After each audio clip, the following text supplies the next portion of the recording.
السلام عليكم ورحمة الله وبركاته. بسم الله الرحمن الرحيم. الحمد لله رب العالمين. الصلاة والسلام على سيدنا وحبيبنا محمد المصطفى صلى الله عليه وسلم وعلى آله وصحبه أجمعين. أما بعد. വേദിയിലുള്ള ആദരണീയരായ നേതാക്കളെ, പണ്ഡിതന്മാരെ, പ്രിയപ്പെട്ട സഹപ്രവർത്തകരെ, മാന്യ സഹോദരന്മാരെ, ഈ പ്രദേശത്തുകാരെ സംബന്ധിച്ചിടത്തോളം വളരെ സന്തോഷകരമായ ഒരു മുഹൂർത്തത്തിന് സാക്ഷ്യം വഹിക്കുന്നതിന് വേണ്ടിയാണ് നാം എല്ലാവരും ഇവിടെ ഒരുമിച്ച് കൂടിയിരിക്കുന്നത്. 10 വർഷക്കാലത്തെ സുദീർഘമായ പ്രവർത്തനത്തിൻ്റെയും പ്രയത്നത്തിൻ്റെയും ഫലമായി ഈ പ്രദേശത്തിൻ്റെ ഇസ്ലാമിക ചൈതന്യത്തിന് കൂടുതൽ ശക്തി പകരുന്നതിന് വേണ്ടി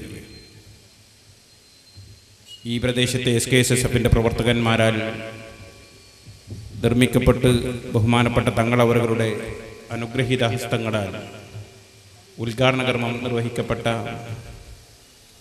ഇസ്ലാമിക് സെൻറ്റർ ഇത് ഉപയോഗപ്പെടുത്തിക്കൊണ്ട് ഈ നാടിൻ്റെ സ്പന്ദനങ്ങൾ ഉൾക്കൊണ്ടുകൊണ്ട് ഈ മഹല്ലത്തിൻ്റെ മസ്ലഹത്തുകൾ മനസ്സിലാക്കി ധാർമ്മിക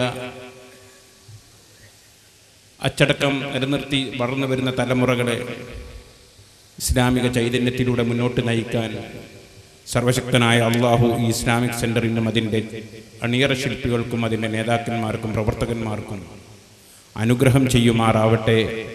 ആമീൻ എന്ന് ആശംസിക്കുവാൻ വേണ്ടി മാത്രമാണ് ഞാൻ ഈ സന്ദർഭം ഉപയോഗപ്പെടുത്തുന്നത്. നമ്മൾ ആലോചിക്കണം, കേരളത്തിലെ ഈ ഒരു വിദ്യാർത്ഥി പ്രസ്ഥാനത്തിന്, അതും നേരത്തെ അബ്ദുറഹിമാൻ സാഹിബ് സൂചിപ്പിച്ചതുപോലെ ഈ കുഗ്രാമത്തിലെ ഇളം തലമുറയിലെ വിദ്യാർത്ഥികൾക്ക് അവരുടെ ശ്രമഫലമായി ഒരു മനോഹരമായ ഒരു സൗധത്തിൻ്റെ ഉദ്ഘാടന കർമ്മമാണ് ഇവിടെ നിർവഹിക്കപ്പെടുവാൻ സൗഭാഗ്യമുണ്ടായത്. നമ്മളിവിടെ ഇത്തരം അനുഗ്രഹീതമായ കർമ്മങ്ങൾക്ക് കാർമ്മികത്വം വഹിക്കുമ്പോൾ നമ്മൾ ഓർക്കേണ്ടത് നമ്മുടെ ഈ തലമുറയെ ഇതിന് പ്രാപ്തമാക്കിയ നമ്മുടെ അഭിവന്യരായ പണ്ഡിത ശ്രേഷ്ഠരെയാണ്. നേരത്തെ ഇവിടെ സൂചിപ്പിക്കപ്പെട്ട പോലെ മഹാനായ കണ്ണിയത്ത് ഉസ്താദിൻ്റെയും ഷംസുൽ ഉലമയുടെയും KK ഹസ്രത്ത് ഉസ്താദ് അവറുകളുടെയും അതുപോലെ നമ്മുടെ ഈ പ്രദേശത്തും പരിസരങ്ങളിലുമൊക്കെയായി നമുക്കിടയിൽ ജീവിച്ച് കഴിഞ്ഞു പോയ നമ്മുടെ മഹാരഥന്മാരായ പണ്ഡിതന്മാരും നേതാക്കന്മാരും അവർ ഉഴുതുമറിച്ചിട്ട് തന്ന മണ്ണിലാണ് നാം ഇസ്ലാമിക പ്രവർത്തനത്തിൻ്റെ വിത്ത് പാകി അതിൻ്റെ ഫലം ആസ്വദിച്ച് കൊയ്തെടുത്തുകൊണ്ടിരിക്കുന്നത്. ഇതിന് നമ്മെ പാകപ്പെടുത്തിയ നമ്മുടെ അഭിവന്യരായ പണ്ഡിതന്മാരും നേതാക്കന്മാരും ഓർത്തുകൊണ്ടല്ലാതെ നമ്മുടെ പ്രവർത്തനങ്ങളെ മുന്നോട്ട് കൊണ്ടുപോകാൻ സാധ്യമല്ല എന്നത് ഒരു വസ്തുതയാണ്. 55 വർഷക്കാലം സമസ്ത കേരള ജമിയത്തുൽ ഉലമ എന്ന മഹിതമായ ആദർശ പ്രസ്ഥാനം നമ്മുടെ കേരളീയ സമൂഹത്തിനിടയിൽ പ്രവർത്തിച്ചതിൻ്റെ പരിണിത ഫലമാണ് ഇന്ന് ഇത്തരം പ്രവർത്തനങ്ങൾക്ക് വിദ്യാർത്ഥി തലമുറക്ക് പോലും നേതൃത്വം നൽകാൻ കഴിയുന്ന ഒരു വലിയ അവസ്ഥാവിശേഷത്തിലേക്ക് നമ്മുടെ മുസ്ലിം കേരളത്തെ കൊണ്ടെത്തിച്ചിട്ടുള്ളത്. പ്രത്യേകിച്ച് ഇവിടെ എല്ലാവരും പരാമർശിക്കപ്പെട്ടതുപോലെ കേരളത്തിൻ്റെ ഈ പവിത്രമായ പൈതൃകത്തെയും പാരമ്പര്യത്തെയും കാത്തുസൂക്ഷിക്കുവാൻ നമ്മുടെ ഇതുവരെയുള്ള തലമുറകൾക്ക് കഴിഞ്ഞു എന്നത് ഒരു വലിയ അനുഗ്രഹമാണ്. മഹാരഥന്മാരായ നമ്മുടെ സാദാത്തുമാർ, നേതാക്കന്മാർ ചരിത്രത്തിൻ്റെ ആ പൈതൃകത്തിലൂടെ നമുക്ക് കൈമാറിത്തന്ന സൗഹാർദ്ദത്തിൻ്റെയും സഹവർത്തിത്വത്തിൻ്റെയും മേഖലകളിൽ നിന്നുകൊണ്ടാണ് നമ്മുടെ പ്രവർത്തനങ്ങൾ മുന്നോട്ട് നയിക്കപ്പെട്ടിട്ടുള്ളത് എന്നതിൻ്റെ ഏറ്റവും വലിയ അനുഗ്രഹീതമായ ഫലമാണ് നമ്മൾ ആസ്വദിച്ചു കൊണ്ടിരിക്കുന്നത്. ഇവിടെ നമ്മെ നയിക്കുവാൻ, നമുക്ക് ദിശ കാണിച്ചു തരുവാൻ നമ്മുടെ അനുഗ്രഹീതരായ പണ്ഡിത നേതൃത്വം വളരെ ത്യാഗപൂർണമായ ശ്രമങ്ങൾ നടത്തിയതിൻ്റെ ഫലമാണ് നാം ഇന്ന് അനുഭവിച്ചു കൊണ്ടിരിക്കുന്നത്. ഞാൻ ഓർക്കുന്നു, ഇവിടെ വിദ്യാർത്ഥി സംഘടന ഇസ്ലാമിക് സെൻറ്റർ എന്ന് പറയുന്ന ഒരു സാംസ്കാരിക കേന്ദ്രത്തിന് ഇന്നിവിടെ ഉദ്ഘാടന കർമ്മം നിർവഹിക്കപ്പെടുമ്പോൾ കേരളത്തിൽ ഇതുപോലെ ധാരാളം കേന്ദ്രങ്ങളും ഓഫീസുകളുമൊക്കെ ദൈനംദിനം തുറക്കപ്പെട്ടുകൊണ്ടിരിക്കുകയാണ്. ഇവിടെ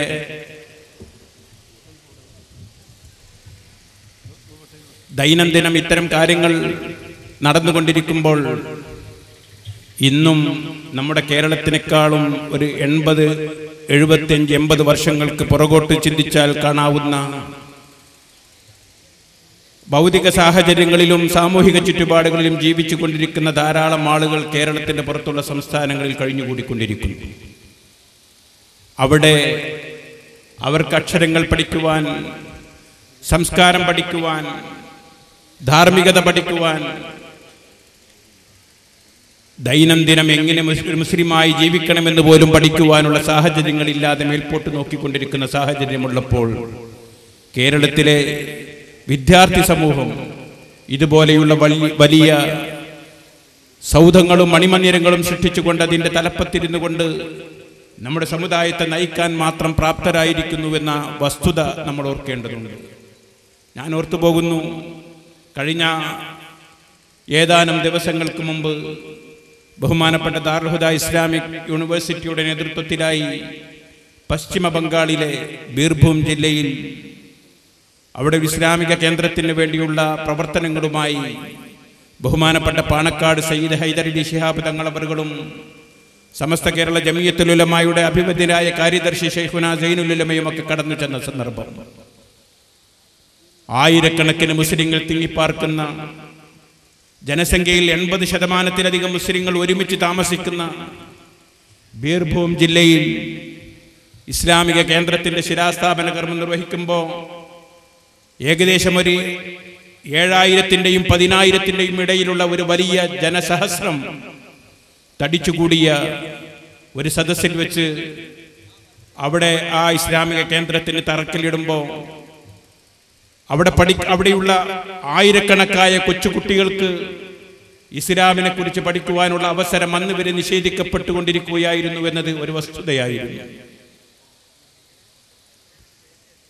അവിടെ ഈ പ്രവർത്തനങ്ങളുമായി നേതൃത്വം നൽകിക്കൊണ്ടിരിക്കുന്ന ദാറുൽ ഹുദയിലെ വിദ്യാർത്ഥികളും പൂർവ്വ വിദ്യാർത്ഥികളായ ഹുദവികളും അതിൻ്റെ പ്രവർത്തകന്മാരും ഒരു യൂണിവേഴ്സിറ്റിയുടെ ഓഫ് ക്യാമ്പസിനേക്കാളും അധികം ഇവിടെ ആവശ്യമുള്ളത് പ്രാഥമിക മദ്രസകൾക്കാണ് എന്ന തിരിച്ചറിവിലൂടെ ആ പ്രദേശത്തെ ആളുകൾ ഒരുമിച്ച് കൂട്ടിക്കൊണ്ട് ഒരു മദ്രസാ പഠനത്തിൻ്റെ ആവശ്യകത അവരെ തെര്യപ്പെടുത്തിയപ്പോൾ ആ മഹല്ലത്തിലുള്ള 500-ലധികം വരുന്ന കുട്ടികളെ ഒരൊറ്റ ദിവസം കൊണ്ട് അവിടുത്തെ ജുമാഅത്ത് പള്ളിയിലേക്ക് 2ഉം 3ഉം ഷിഫ്റ്റുമായി മതപഠനത്തിന് ആ നാടിൻ്റെ ചരിത്രത്തിൽ ആദ്യമായി പറഞ്ഞയക്കപ്പെടുന്നൊരു സാഹചര്യമുണ്ടായി.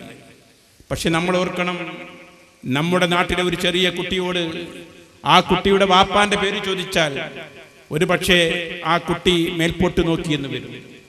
ഒരു 5 വയസ്സുള്ള ഒരു കുട്ടിയോട് ആ കുട്ടിയുടെ പിതാവിൻ്റെ പേര് ചോദിക്കുമ്പോൾ ആ കുട്ടിക്ക് ഒരു പക്ഷേ വാപ്പ എന്ന് മാത്രം വിളിച്ച് ശീലമുള്ള ആ കുട്ടിയുടെ സ്വന്തം പിതാവിൻ്റെ പേര് പറയാൻ അറിയുകയില്ല.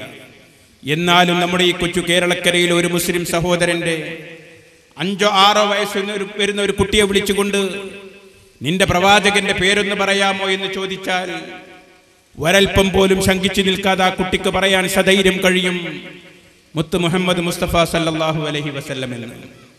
പക്ഷേ 500ഓളം വരുന്ന ബംഗാളിലെ ബീർഭൂം ജില്ലയിലെ ബീർഭൂം എന്ന് പറയുന്ന സ്ഥലത്തെ 500ഓളം വരുന്ന ആ കുട്ടികളിൽ വിളിച്ചുകൊണ്ട് നിങ്ങളുടെ പ്രവാചകൻ വിശുദ്ധ ദീനിന്റെ അന്ത്യപ്രവാചകരുടെ പേരൊന്ന് പറയാമോ എന്ന് ചോദിച്ചപ്പോൾ ആ 500-ൽ നിന്ന് കേവലം 2 കുട്ടികൾ മാത്രമാണ് എഴുന്നേറ്റ് നിന്നുകൊണ്ട് മുഹമ്മദ് എന്തെങ്കിലും തപ്പിത്തടഞ്ഞെങ്കിലും പറയാൻ അവർക്ക് കഴിഞ്ഞത് എന്നത് ഒരു വസ്തുതയാണെങ്കിൽ, സഹോദരന്മാരെ, കേരളക്കരയിൽ ഇതുപോലെയുള്ള ഓഫീസുകളും കാര്യാലയങ്ങളും സ്ഥാപിക്കുവാനാണ് നമ്മൾ മുന്നോട്ട് വന്നുകൊണ്ടിരിക്കുന്നത്.